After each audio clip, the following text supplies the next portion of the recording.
Good. All right, so today we're going to look at a little attack sequence from Kesa Gatame position. So just in our general jiu-jitsu classes, we don't particularly use a lot of Kesa Gatame because in jiu-jitsu we like the underhook. The underhook often is like the best position for us to have, whether we're on top or bottom. It's going to allow him to escape, it's going to allow me to stay in control. But sometimes we'll end up in the Kesa position, maybe because he's gone for the underhook. Maybe I'll be in side control, he's gone for the underhook, and I'm feeling like there's no other options other than just to wrap around the head. But if I'm going to take that option, I need to make sure that I'm staying really in control of this position, because just dropping down and holding on to like a headlock like this, eventually my partner's going to be able to worm his head out and he's going to end up taking the back. So, once we've got this wrap around the head, dropping our hips down, we're going to try to control the elbow, just above the elbow on the tricep, and we're going to control his wrist initially inside our armpit. The bottom leg, we want to make sure that our bottom leg is underneath his elbow, because one of the ways that he's going to be able to use this position to escape is if he's able to drop his elbow to the inside. And then he can start using his hips, maybe start pushing into my face, bridging away and lifting his leg over the top. So first of all, making sure that he can't get his elbow down to the floor. We're going to lock our hand around onto our hamstring.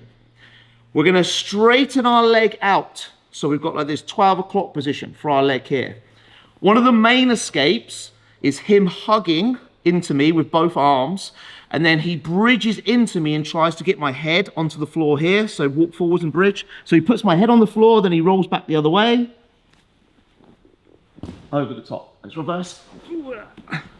So this 12 o'clock leg is going to stop him from being able to bridge up into me and then putting me forwards, putting my head on the floor. So leg comes up to the top. This second leg is not going to be straight. It's going to be slightly bent, and we're going to use that to create some pressure.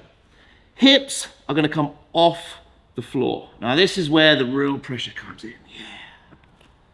Like that, huh?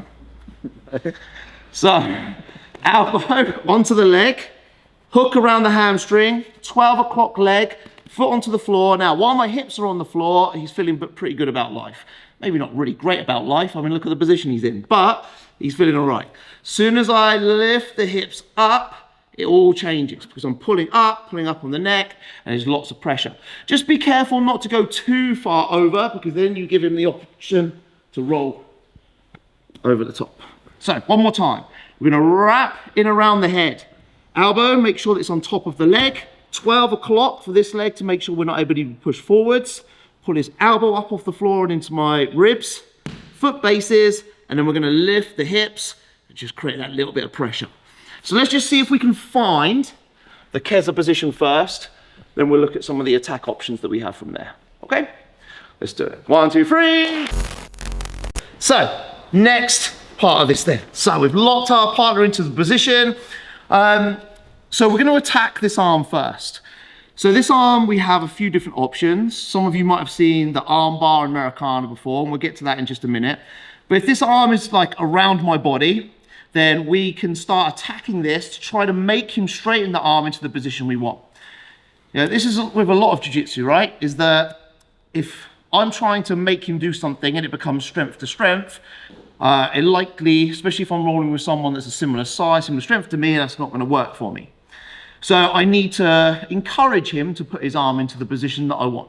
Make him do the work for me. So this arm here, the first little submission we're going to go for is we're going to just sneak underneath this elbow. We're going to connect the hands. We're going to lift up on the elbow. And we're going to drop our weight through, and we get this shoulder lock, like Kimura lock basically. The reason it comes on so fast is because of the isolation of the shoulder. Because my weight is through that shoulder, I lock in and already that's tight. When I pull up on the shoulder and I drop my weight through, it comes on really quick. Now, common reaction to this is when I start to pull up, he starts to straighten the arm. So I come down to the wrist. We're going to just lower this knee slightly because like for a normal armbar, we want to find the bite point of the elbow. A couple of ways you can do this. You can either come over the top and you can use your legs and lift for the finish, or you can keep your hand on the wrist. We're going to come over the top and just drop our knee down. Two reactions that he really has. Number one, he can either drop his elbow down this way, drop his thumb down this way, or he can turn his thumb up to the top. Let's first of all look at if he turns his thumb down. So if he turns his thumb down, this is just going to be a pinch. Then, sorry, we didn't practice this one a second ago, but we're going to do it anyway. So we're going to go 4 fingers in, and we're going to go fist into the side of the neck, because he has nothing to defend with on that side. And then we're just going to fist choke in, because he has no defense with that arm. So he turns the thumb down, we're just going to block in, 4 fingers. Like Ezekiel's a bit of a stretch, getting all the way across. So fist choke is the better option. If he turns his thumb up, this is my favorite submission from this position. We're going to go over the top, and we're going to triangle the legs. Now, first way we can finish this, we're going to go S grip. We're going to pull his head apart. We're going to look away, bridge and finish. Or take this knee underneath. Just be really, really careful, because this is mega strong. Normally, when it's just my arms working on it, it's not as strong. When I've got my whole hips and legs working with it, super, super strong. So, just that little, one more time. I told today it was going to be fun. So, we've got this position. We're going to scoop underneath the elbow, connect the hands, drop and lift to finish. He straightens the arms, so we follow, we go armbar. He turns the hand down, so we pinch, 4 fingers, we're going to fist choke.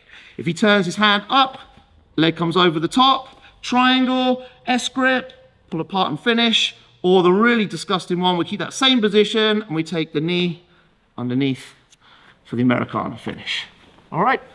So a nice little sequence of attack on that near side arm. The only one that differs is the one on the neck when he hides the arm away. Okay? One more to go after this one. 1, 2, 3. So, for the last submission we're going to do, called the camel crush or camel crusher.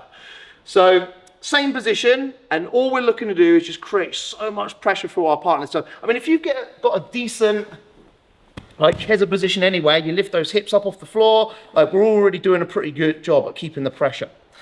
So, to make this a little bit deeper, a little bit stronger with the pressure, we're going to go as deep as we possibly can with this hand that's around the hamstring. So instead of just kind of being here, we're going to stretch right through. Then my second hand is going to reach down, we're going to grab the inside leg, and we're going to center up to the middle.